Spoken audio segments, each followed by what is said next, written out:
बच्चों,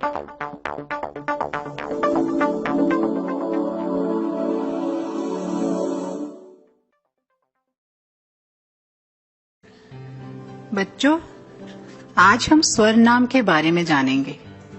ये वो शब्द होते हैं जो संज्ञा के स्थान पर प्रयोग किए जाते हैं।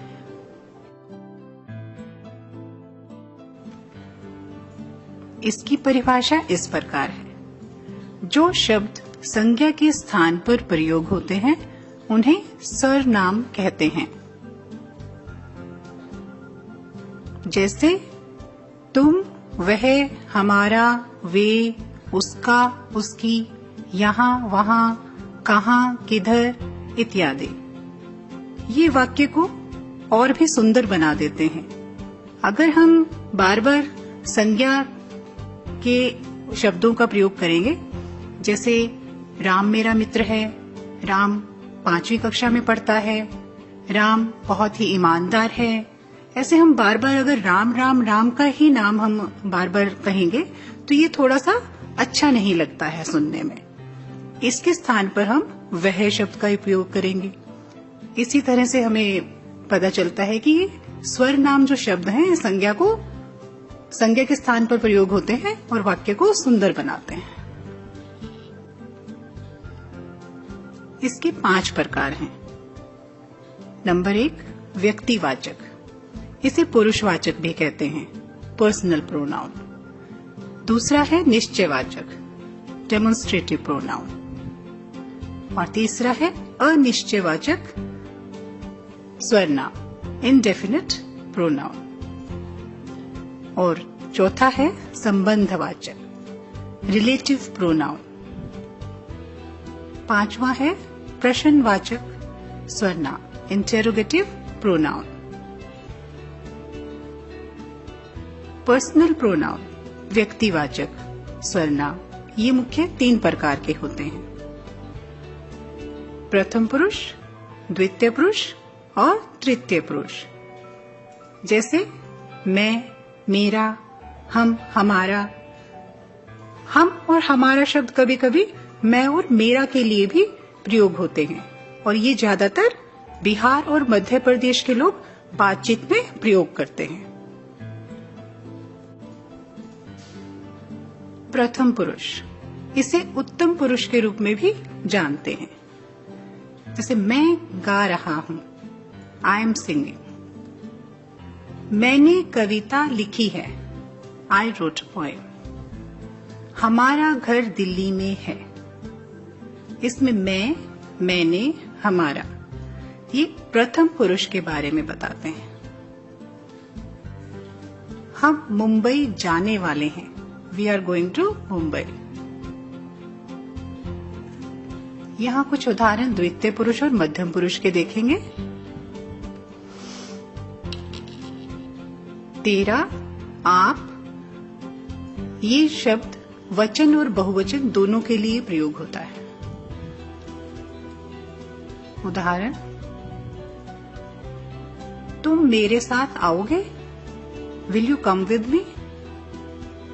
तुम्हारा नाम क्या है, व्हाट इज योर नेम। अन्य पुरुष, अन्य पुरुष को तृतीय पुरुष भी कहते हैं, थर्ड पर्सन। इसके कुछ उदाहरण हैं। आज उसकी परीक्षा है, वो बाजार गए हैं, वह स्कूल गई है। यहाँ पर तृतीय पुरुष बात कर रहा है किसी और के बारे में। जैसे कह रहे हैं, आज उसकी परीक्षा है। किसकी परीक्षा है? उसकी। वो बाजार गए हैं। यहाँ कौन बात कर रहा है? एक व्यक्ति किसी और के बारे में बात कर रहा है, यानी अन्य पुरुष के बारे में। वह स्कूल गई है। कौन गई है? वह। संकेतवाचक सर्वनाम, इन्हें निश्चयवाचक के रूप में भी जानते हैं। ये शब्द किसी और की ओर इशारा करते प्रतीत होते हैं या निश्चितता बताते हैं। जैसे यह, वह आदि। वो, ये, यह, वो, ये, वे, ये शब्द किसी की ओर इशारा कर रहे हैं। यहाँ कुछ उदाहरण हैं, जैसे वो उसका घर है, यह पुस्तक मेरी नहीं है, वे कल जाएंगे। यहाँ पर वो, यह और वे शब्द स्वर नाम हैं और ये किसी की ओर इशारा कर रहे हैं, संकेत कर रहे हैं। ये लोग वहां रहते हैं।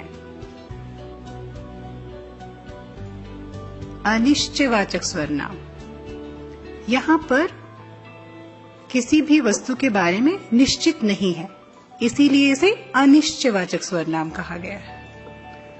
जो शब्द अनिश्चितता के बारे में बताते हैं उन्हें अनिश्चयवाचक सर्वनाम कहते हैं। जैसे कोई, कुछ, कुछ भी, सब कुछ, सब लोग आदि।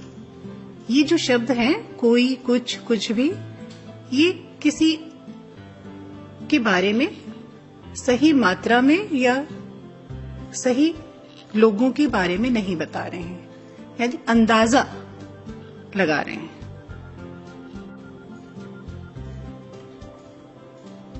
यहाँ कुछ उदाहरण है, जैसे किसी ने पूछा कि आप क्या लोगे, तो उसमें उसने आंसर दिया कुछ भी चलेगा।